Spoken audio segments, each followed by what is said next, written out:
नमस्कार. जिल्हा परिषद अंतर्गत वर्ग 3 कर्मचाऱ्यांच्या सेवा प्रत्युत्तर परीक्षेच्या अनुषंगाने पेपर पॅटर्नच्या बाबतीमध्ये सुरुवातीला मी एक व्हिडिओ पोस्ट केलाय. आज रोजी पेपर 1 मधील भाग 2 ज्याच्यामध्ये मी 3 प्रकार सांगितले होते. एक नोटिंग रायटिंग म्हणजे त्याला आपण टिप्पणी लेखन म्हणतो. दुसरं म्हणजे मसुदा लेखन आणि तिसरं म्हणजे कार्यान्वयन पद्धतीचा गोषवारा.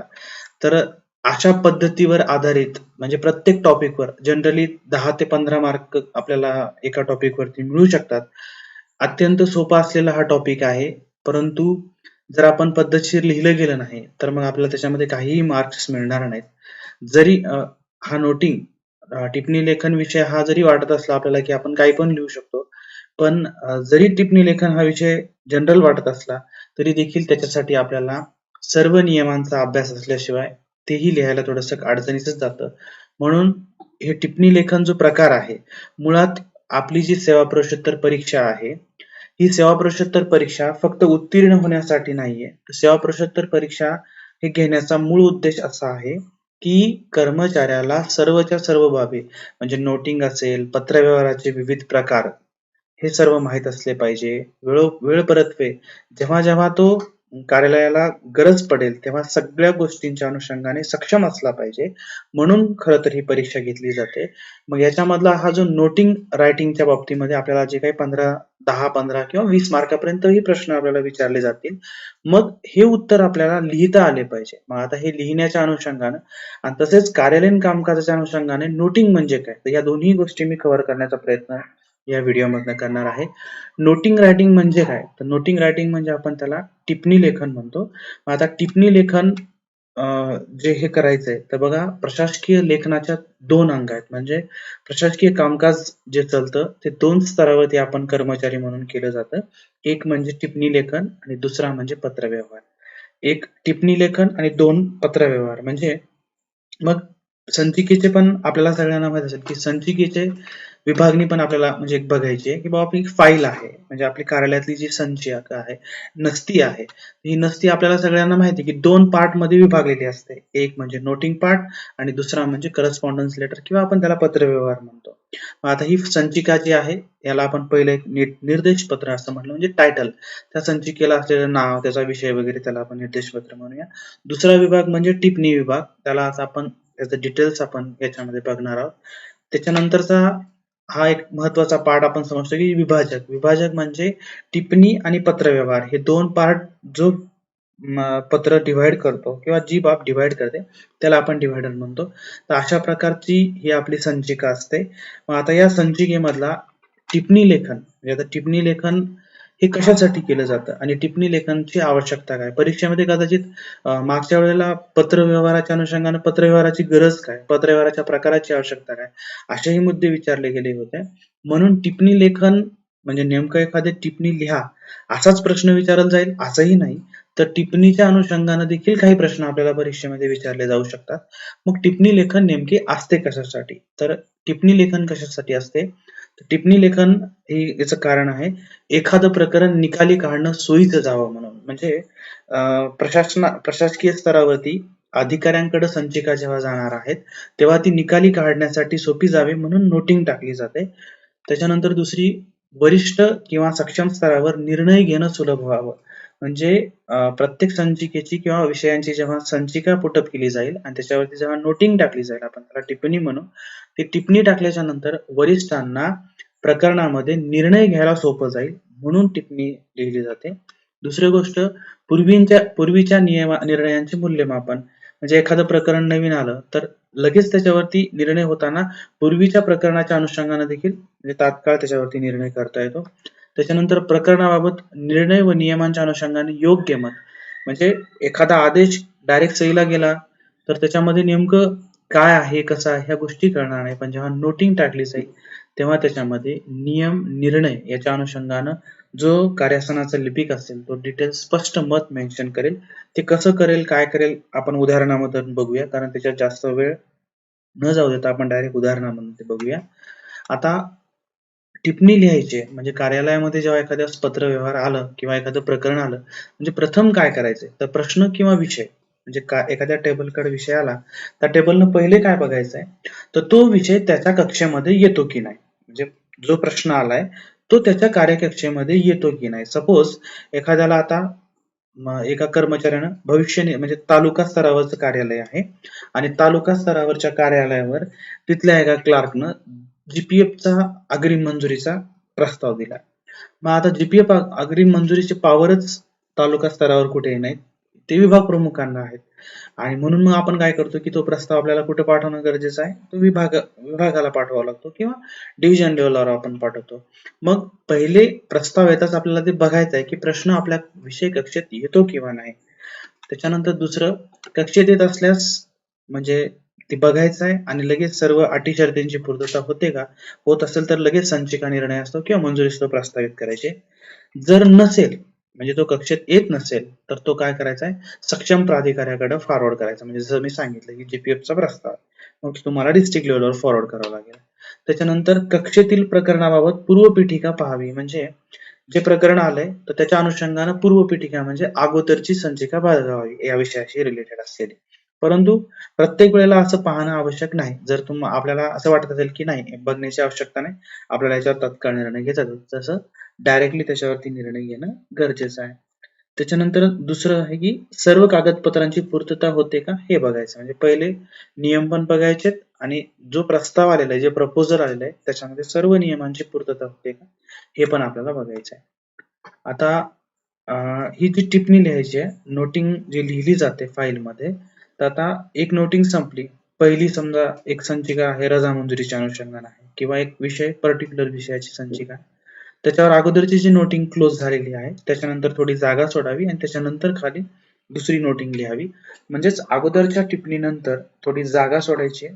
नवीन टिप्पणी सुरू करताना कार्यासनाचे नाव, क्रमांक नमूद करावा. म्हणजे नवीन टिप्पणी जेव्हा करणार आहोत तेव्हा उजव्या साईडला म्हणजे आपल्याला कार्यासनाचं नाव आणि क्रमांक, दिनांक सुद्धा नमूद करायचा आहे.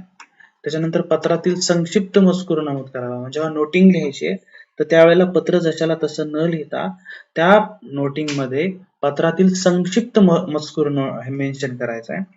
दुसरी गोष्ट, टिप्पणी लिहिताना भारदस्त, अलंकारिक किंवा संदिग्ध भाषा वापरू नये. नाहीतर एखाद्या टिप्पणी लिहायला गेलो आणि मग अशी अलंकारिक भाषा आपल्याला त्याच्यामध्ये लिहायची नाही, तर संक्षिप्तमध्ये लिहायचंय आणि मतेदार असला पाहिजे अशी भाषा लिहिली गेली पाहिजे. त्याच्यानंतर एका परिच्छेदात एकापेक्षा जास्त मुद्दे असू नयेत. म्हणजे उगाच निबंध लिहिल्यासारखा विषय तिथे लिहिला गेला नाही पाहिजे. प्रत्येक विषयाचं बायफर्गेशन म्हणजे जरी एकाच पत्रामध्ये अनेक मुद्दे असतील तर प्रत्येकाचा वेगवेगळा परिच्छेद करणं गरजेचं आहे.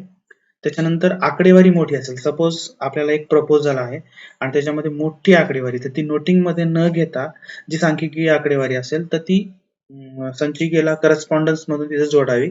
फक्त नोटिंग मध्ये प्रश्न क्रमांक म्हणजे करस्पॉन्डन्स लेटरच्या किंवा पत्रव्यवहाराच्या म्हणजे रेफरन्स क्रमांक वरती या पान नंबर वरती आहे असं आपण नमूद करावं. त्याच्यानंतर अधिकाऱ्यांना म्हणजे इथं अधिकाऱ्यांनी फक्त सही करून मंजुरी दिल्यास निश्चित निर्णय निष्पन्न होईल अशा प्रकारचा टिप्पणीचा शेवट असावा. म्हणजे आपल्या टिप्पणीचा शेवट कसा असावा की सपोज अधिकाऱ्यांनी केवळ सही जरी करून एखाद्या प्रकरणामध्ये निर्णय दिला तरी तो निर्णय फायनलाइज झाला पाहिजे. म्हणजे नाहीतर कर्मचारी सादर करताना असे संचिका सादर करतात की सदरील प्रकरणाच्या अनुषंगाने पुढील निर्णय असतो व आदेश असतो सादर. मग अशा प्रकरणामध्ये पुढील निर्णय आणि आदेश काय, तर याच्यामधून जरी साहेबांनी सही केली तर ते म्हणजे हे होत नाही की ती फायनल मंजूर झाली की नाही. मग आपली नोटिंगच अशी असली पाहिजे की जरी समजा संचिकेवरती अप्रूव्ड म्हणून सही करून दिली आणि सही करत असताना आपली टिप्पणी स्पष्ट असली पाहिजे, म्हणजे त्याच्यावरती निर्णय झाला असं निष्पन्न होईल. तर आता या टिप्पणीच्या बाबतीतल्या काही म्हणजे गोष्टी दिल्यात. आता परीक्षेमध्ये आपल्याला प्रश्न कसे विचारले जातील आणि मग आपल्याला ते सोडवावे कसे लागतील. आता मी तुम्हाला आवर्जून सांगितलंय की ही जरी टिप्पणी आपल्याला लिहायची आहे, आपल्याला असं वाटेल की छोट्या मोठ्या गोष्टी आपण लिहून मार्क्स मिळू शकतो, परंतु हे लिहित असताना आपल्याला जरी हे 3 पुस्तकावरती आपला पेपर आहे म्हणजे जिल्हा परिषद अधिनियम, ग्रामपंचायत अधिनियम आणि नागरी हक्क संरक्षण कायदा, हे 3 जरी अधिनियम सुरुवातीच्या पेपर 1 ला असले, तरी देखील आपल्याला बऱ्याचशा विषयांचं म्हणजे बरेचसे जसं की आता समजा आपल्याला एखाद्या वेळेस असं येईल की एका कर्मचाऱ्याची निवड झालेली आहे. त्याला नियुक्ती आदेश निर्गमित करावयाचा आहे. त्याच्या नोटिंग रायटिंगच्या बाबतीमध्ये काही उदाहरणं आपण इथे बघूयात. आता एक उदाहरण असं आहे की नावाचे एक कनिष्ठ सहाय्यक आहेत, की ते 1 जानेवारी 2022 ला सेवेत दाखल झालेले आहेत आणि त्यांनी दिनांक 15/12 ते 30/12/2022 या कालावधीत 16 दिवसाच्या अर्जित रजेची मागणी केलेली आहे. मग आपल्याला अर्जित रजा मंजुरीच्या अनुषंगाने टिप्पणी सादर करायची आहे. खरं तर तुम्हाला सांगेल की रजा किंवा हे अशा जे काही प्रिस्क्राईब फॉर्मॅट किंवा प्रिस्क्राईब गोष्टी आहेत त्याच्यासाठी नोटिंग टाकूही नाही असंही मेन्शन केलेलं आहे. परंतु आपण प्रत्येक विषयाची टाकतो, पण आपल्या इथं प्रश्न असा विचारला गेलाय, मग इथं नोटिंग टाका.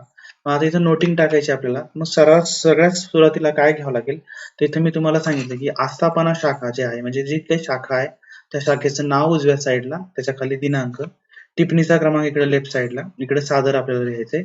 आता इथं सुरुवात आपण करतोय श्री यांचा अर्ज दिनांक 1/12/2022 चे अवलोकन व्हावे. म्हणजे सुरुवातीला आपल्याला असं म्हणायचंय की जो अर्ज आलाय त्याचं अवलोकन व्हावं. आता अवलोकन व्हावं असं आपण म्हटलोय.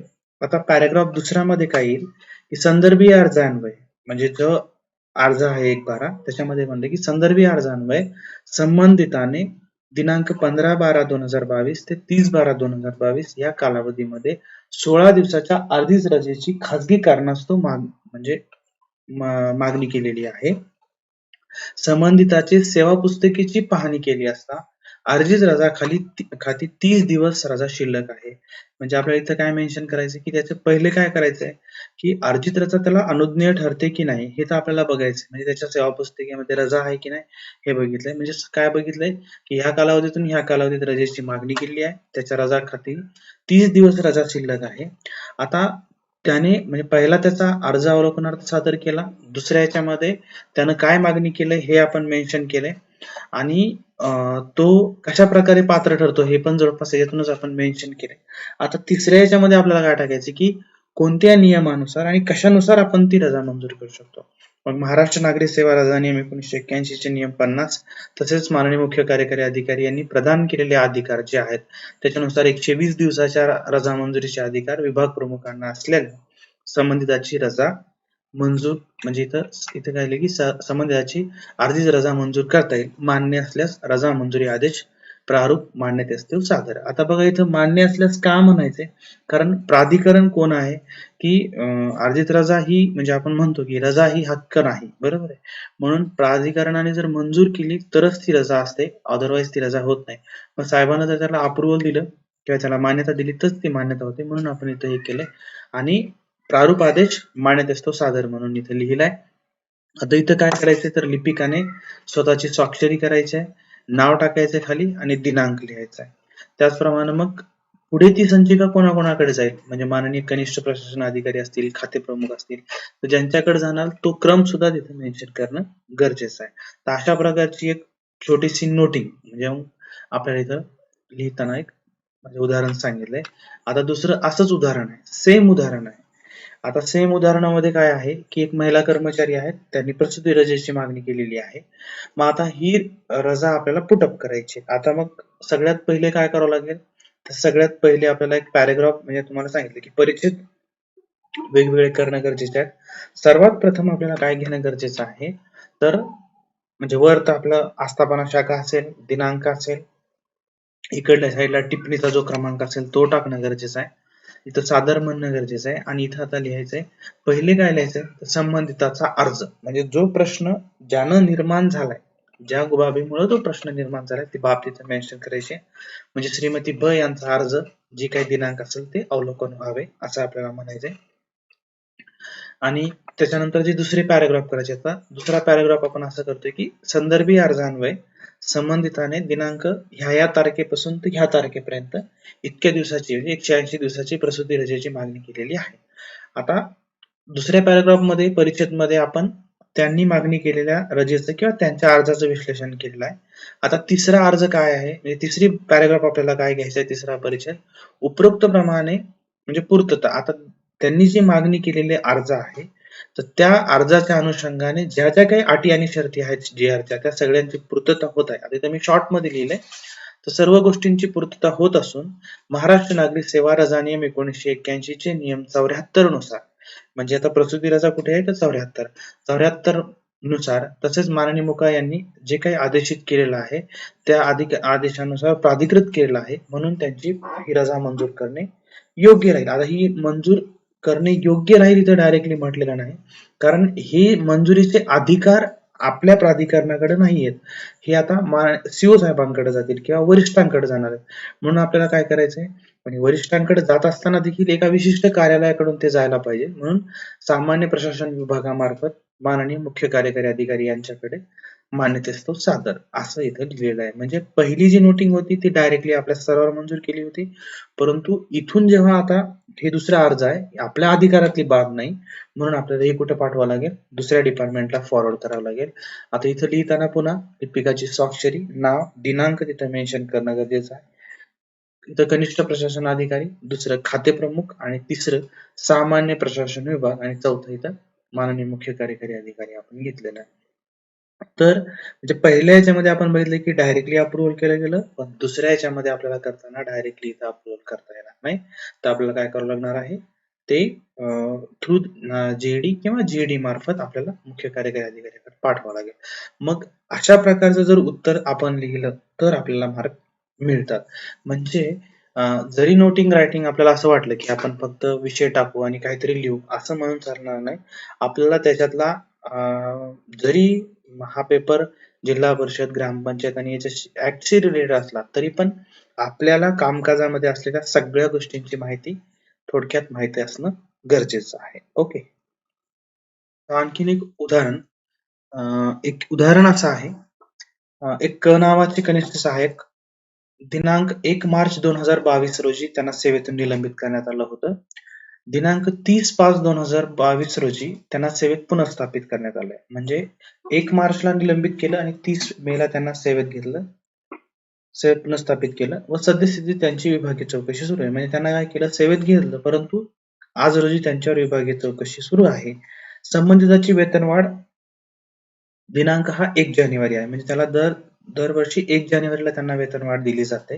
मग आता दिनांक 1 जानेवारी रोजीची वेतनवाढ द्यावी किंवा कशी, किंवा त्यांनी एक अर्ज दिलाय की मला 1 जानेवारी 2023 ची नियमित वेतनवाढ देण्यात यावी, असा त्यांनी अर्ज आपल्याकडे केलेला आहे. मग आपण आता काय करायला पाहिजे, तर आता आपल्याला नोटिंग टाकायची. आता सगळ्यात पहिले काय करावं लागेल, तर संबंधिताचा अर्ज आपल्याला घ्यावा लागेल, बरोबर आहे.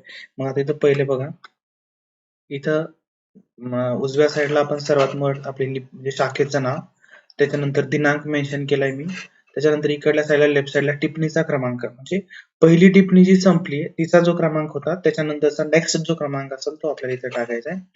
आता इथं सादर म्हटलंय आणि इथं अर्ज म्हटलंय, श्री क यांचा अर्ज दिनांक 1/12/2022 चे अवलोकन व्हावे. म्हणजे क यांचा दिनांक 1/12/2022 चा अर्ज आहे, त्याचं अवलोकन व्हावं असं आपण पहिल्यांदा म्हटलंय. आता दुसरं काय, दुसऱ्या पॅराग्राफ मध्ये काय म्हणावं लागेल, तर त्यांनी काय म्हटलंय, म्हणजे जे क आहेत ते काय म्हणतात, तर संदर्भीय म्हणजे पत्रान्वये श्री क यांनी संबंधितास दिनांक 1 मार्च 2022 रोजी सेवेत निलंबित करून दिनांक 30/5/2022 रोजी विभागीय चौकशी अधीन सेवेत पुनर्स्थापित केले असल्याबाबत नमूद करून जानेवारी 2023 ची नियमित वेतनवाढ मान्य करण्याबाबतची विनंती केलेली आहे.